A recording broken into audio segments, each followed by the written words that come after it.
신약성경 디모데후서 3장 10절부터 15절 말씀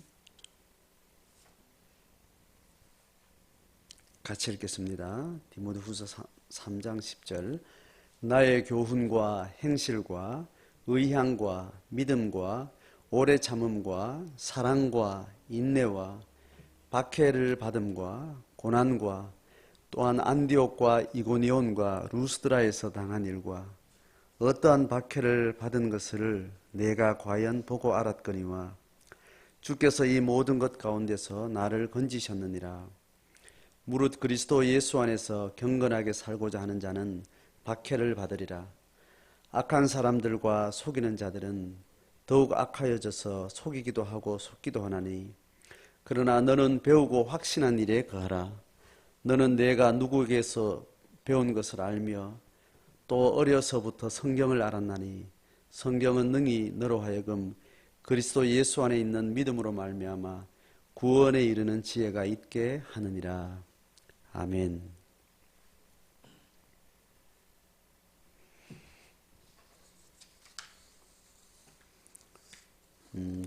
디모데후서 3장 지난주 본문 1절에서 9절까지 이야기는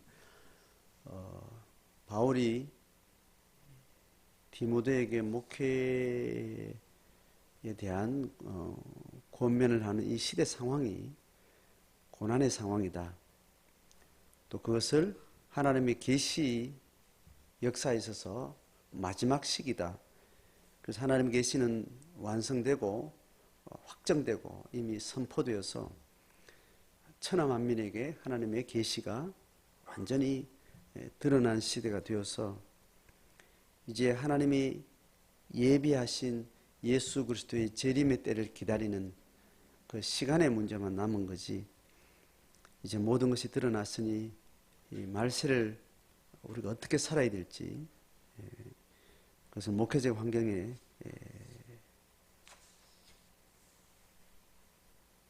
비유해서 설명을 하고 있습니다. 그래서 말세는 성경을 중심으로 믿음으로 사는 자들에게 하나님의 계시의 완성이며 마지막 시기이기 때문에 하나님의 나라가 이 땅에서 완전히 완성되어지는 시대인데, 이럴수록 고통하는 때가 된다, 이렇게 이야기를 하고 있습니다. 뭐 어느 시대나 인간의 사는 시대는 다 고통이 있게 마련이고, 죄는 인간으로 가장 극악한 고통을 전제하고 살아가는 세상이 지금 하나님을 떠난 인간의 세상이죠. 근데 여기서 말하는 말세, 그리고 여기에 고통이라는 것은 하나님을 신앙하는 하나님의 백성이 하나님을 부인하는 세속의 세상과 세계관적 갈등과 충돌을 일으킬 때 신앙은 더욱더 고통의 가장 심각한 충돌 상황 가운데 서 있게 된다는 겁니다. 그래서 고통을 주목해서 봐야 된다.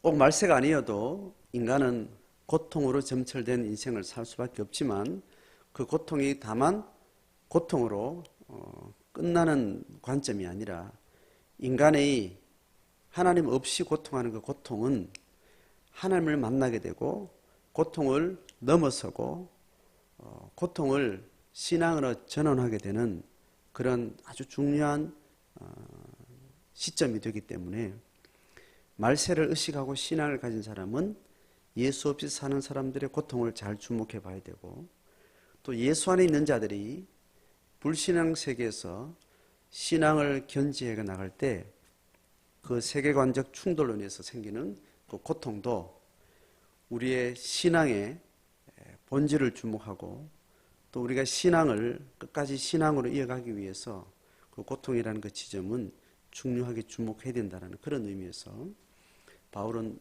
목회 후계자를 향해서 고통하는 때를 이야기를 하고 있습니다. 그 이야기를 끝나고 나서 오늘 사도 바울 자기 자신 이야기를 해요. 자기 자신의 삶이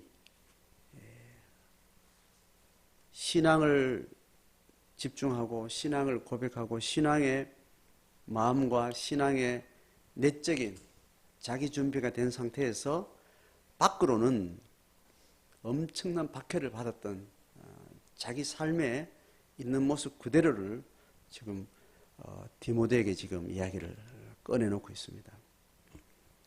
그리고 지금 앞에 있는 3장 1절과 9절에 나타나는 목회 환경 가운데 세속화와 관계되는 가운데 일어나는 많은 고통의 때에 사람들이 겪게 되는 이런 불신앙의 내적인 다양한 모습들, 그런 것들을 이야기를 하고, 그 다음에 지금 믿음을 가진 사도 바울을 자기 자신을 드러내면서 또 디모데 자기 자신을 또 드러내게 하고, 또 디모데가 목회해야 될 성도와 교회의 신앙의 정체성을 가진 사람들이 어떻게 이 고통하는 때에 고통과 정확하게 올바르게 직면하고 고통의 시대를 참된 고통으로 신앙을 견지할 것인가를 설명하고 있습니다.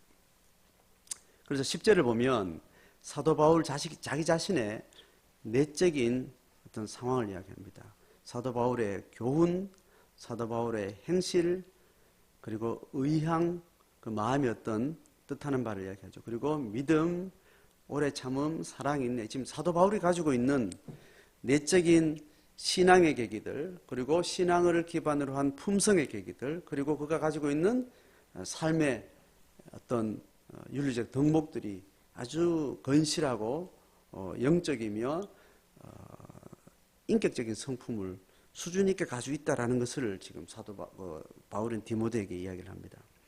그리고 나서 11절에 그 사도 바울이 바깥으로는 심한 박해를 받았다는 겁니다.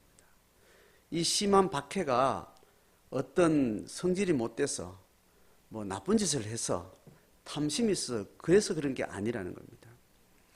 신앙적인 부분에서 아주 기본 중심을 가지고 있고, 그 신앙을 기본하는 품성 또한 굉장히 윤리적이며 이타적이며 좋은 수준을 가지고 있음에도 불구하고 엄청난 박해받은 것을 여기서는 몇 가지 안디옥, 이고니온, 루스드라, 사도 바울의 전도 여행 과정 가운데 있었던 엄청난 박해의 스토리는 우리가 사도행전을 통해서 아는데, 그 바울의 생애 전체와 현장의 어떠함을 디모데가 워낙 잘 알기 때문에 그 이야기를 언급을 하고 있습니다.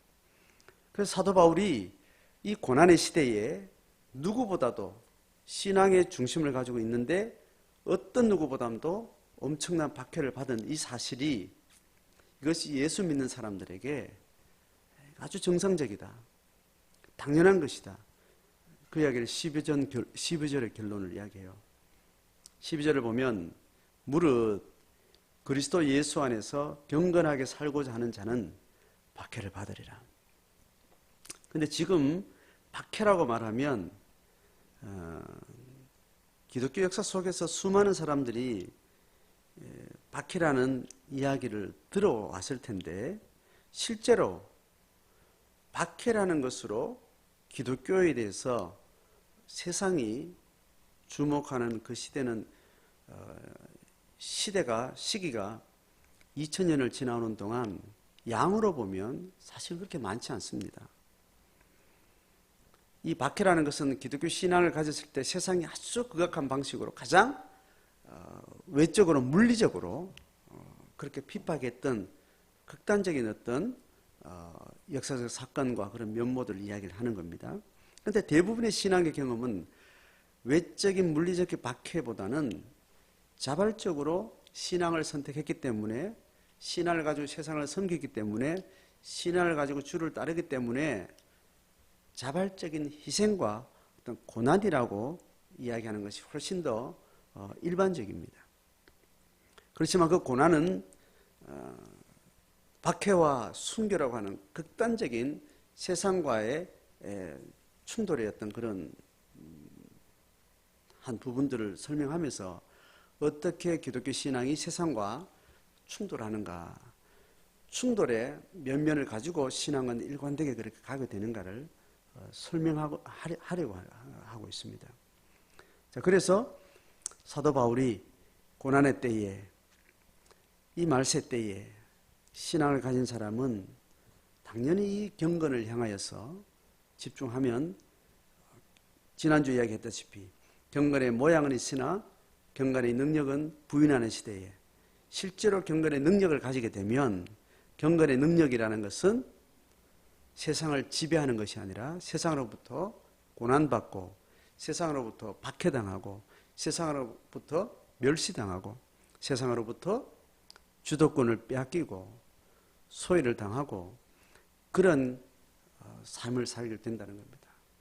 물론 이것은 외적인 면면을 표현합니다. 성경에는 이러한 사건을 내적으로는 하나님의 영광에 동참하는 것이라고 이야기합니다. 그리고 비밀이라고 이야기를 합니다.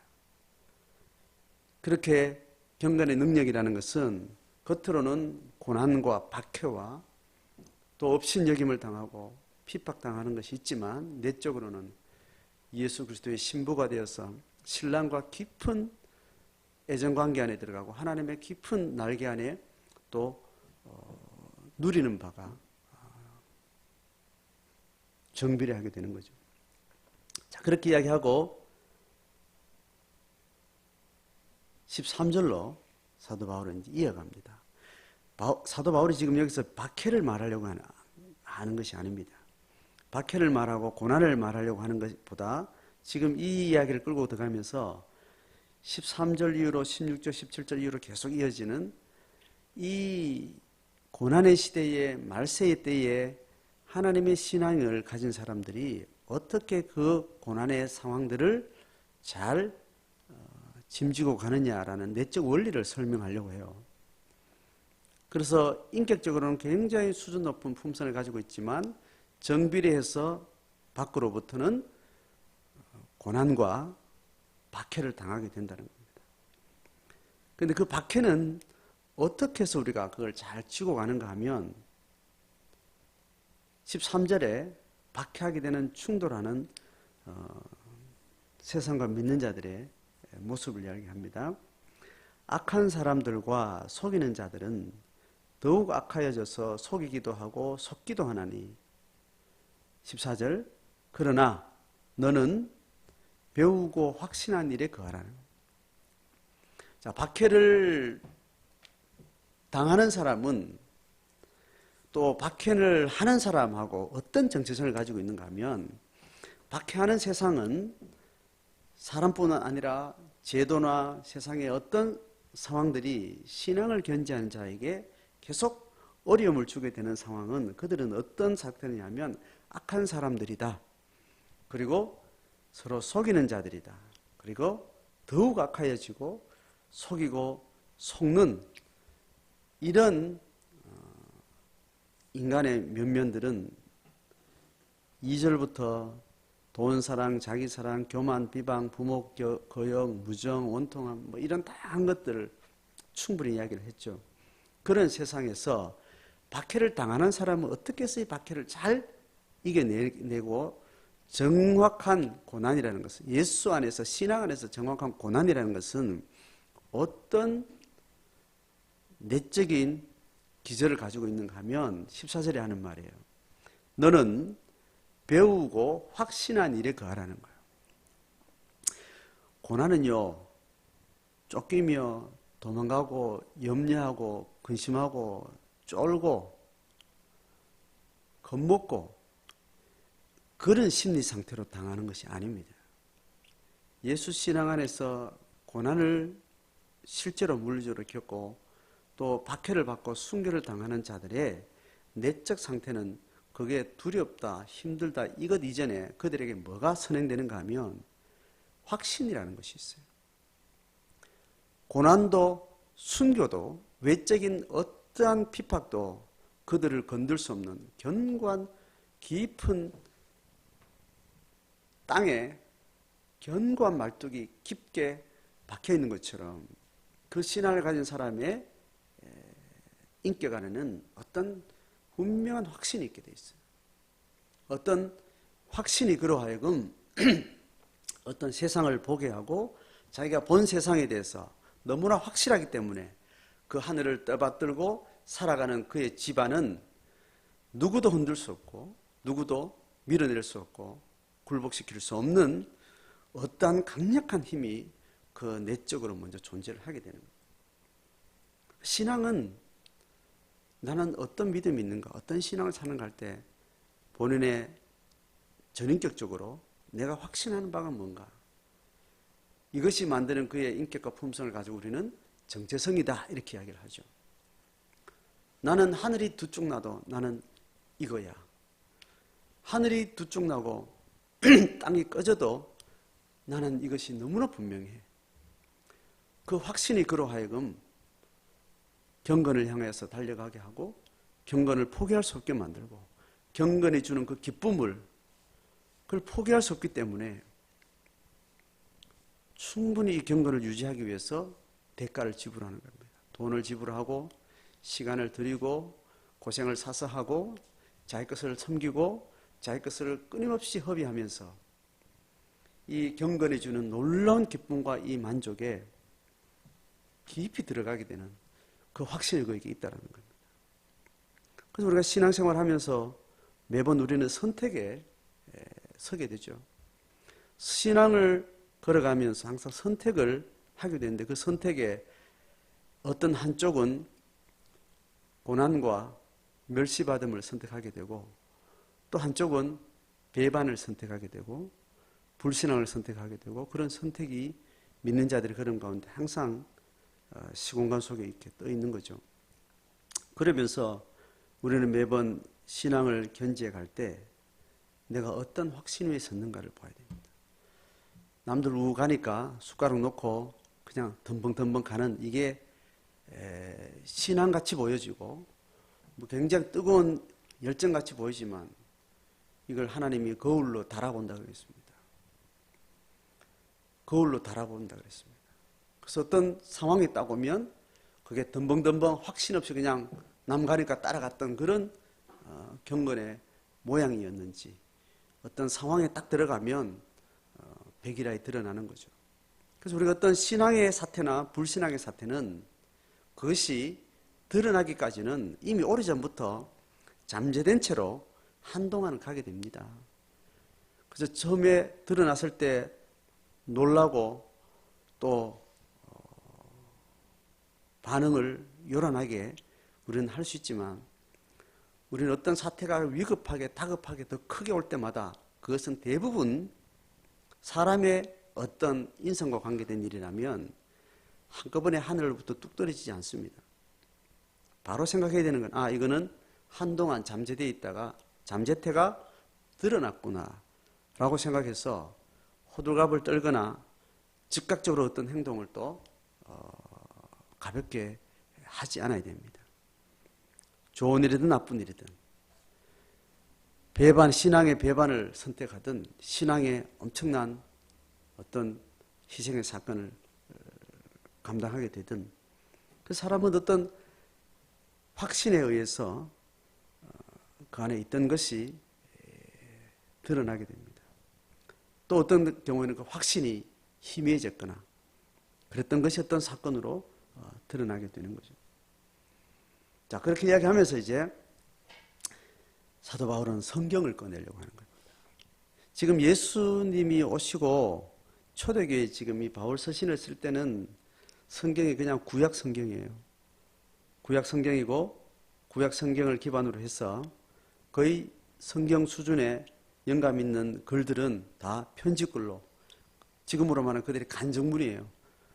신앙 간증문들이 막 다니고 혹은 목회적 필요를 가지고 썼던 사역자들 또 사도들의 편집글 이러한 것들이 거의 성경에 해당하는 그런 영감이 풍성한 그런 글들이었죠. 그래서 구약 성경을 지금 이야기하고 있지만 지금 우리 시대에는 이게 시장 성경까지 포함하게 되는 겁니다. 기독교 공동체가 역사 가운데 하나님의 말씀으로 결정한 이 성경이 어떠한가를 이야기합니다. 우리가 배우고 확신한 것은 어디서 오는가 하면 성경에서 오는 거죠. 성경은 능히 너로 하여금 그리스도 예수 안에 있는 믿음으로 말미암아 구원에 이르는 지혜가 있게 하느니라. 능히라고 이야기했습니다. 성경은 능력이, 성경 자체가 가지고 있는 힘이 있는데 우리가 쉽게 말하는 거 영빨이라고 해요. 영과 혼과 육에 있어서 하나님의 성령이 깃들고 하나님의 성령이 인간의 전수된 문학적인 글들을 통해서, 언어를 통해서 한번 단회적인 그 사건이 그 이야기를 듣는 자들에게 똑같이 기름 부음으로 하나님이 능력 있게 임하고 그의 마음을 돌이키게 하고 그의 심정을 갈라놓고 그의 영혼을 뒤집어 놓는 그런 역사들을 하나님의 성령이 인간 내면에서 능히 하신다는 거예요. 우리가 단순히 예배에 와 있고 성경을 읽고 감동을 하고 성경을 듣고 성경을 노래에 가사에 실어서 부르고 할 때 하나님의 존재가 느껴지고 신성이 내 마음 가운데 일어나고 알 수 없는 인간의 가장 기저에 있는 영혼의 실존에 반응하게 되는 이런 사건들은 그냥 단순한 사건이 아닙니다. 하나님의 성령께서 능력으로 임하셔서 우리의 영혼의 귀를 열고 우리의 영혼의 감수성을 민감하게 해서 하나님이라는 존재를 느끼고 또 하나님의 존재를 대면하고 그와 소통하게끔 하는 그런 영감을 풍성하게 일으키는 사건들입니다. 그 매개체가 성경이라는 겁니다. 그 성경이 단지 글로 적힌 것이 아니라 실제로 역사 속에 그 경험한 생생한 삶에 실제로 역사 속 경험한 한 사건들이 그냥 전달되는 거예요. 다만 전달되는 것을 통해서 또 새로운 공간과 어떤 시간에 동일한 성령께서 한 인격을 향해서 동일한 만남의 역사를 이루어가는 겁니다. 그래서 신앙을 삶으로 살아갈 때 고난과 박해 현장의 세계관의 충돌에 항상 예민하게 우리가 선다는 것은 어디에 기저를 두고 있는가 하면 성경과 교감하는 사람, 성경을 통해서 하나님의 성령의 역사 속에 계속 우리의 삶이 노출된 사람, 그러한 사람들이 그 배우고 확신한 바에 있어서 삶 속에서 이 세상에 능히 감당하지 못하는 이 세계관 충돌, 고난과 박해 현장에서 넉넉히 이기는 삶을 살아야 하게 되는 거예요. 그래서 말씀을 듣는 예배가 중요하고 말씀을 묵상하는 큐티가 중요하고 말씀과 내 삶을 고민하고 선택의 기로에서 늘 기도하는 우리의 삶을 인격적으로 삶을 드러내놓고 주거니 받거니 너는 어떻게 살았냐, 뭐가 기도 제목이냐, 뭐가 고민되냐, 어떤 소망이 있냐, 이런 이야기를 서로 주고받는 영적 코이노니아를 통해서 우리는 고난이라는 진지한 신앙의 치열한 현장에 서게 되는 겁니다.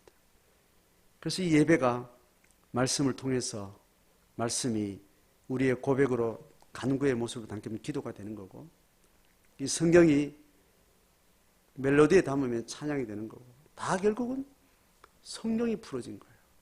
또 우리의 간증이나 우리의 큐티의 나눔도 결국 성경을 고민하면서 성경을 어떻게 적용할까 고민하면서 성경을 어떻게 과거에 경험했던 신앙의 선진들이 오늘 나의 이 시간 공간 안에 어떻게 또 새롭게 적용되어야 할지 우리가 성경을 가지고 씨름하는 가운데 일어나는 사건들입니다.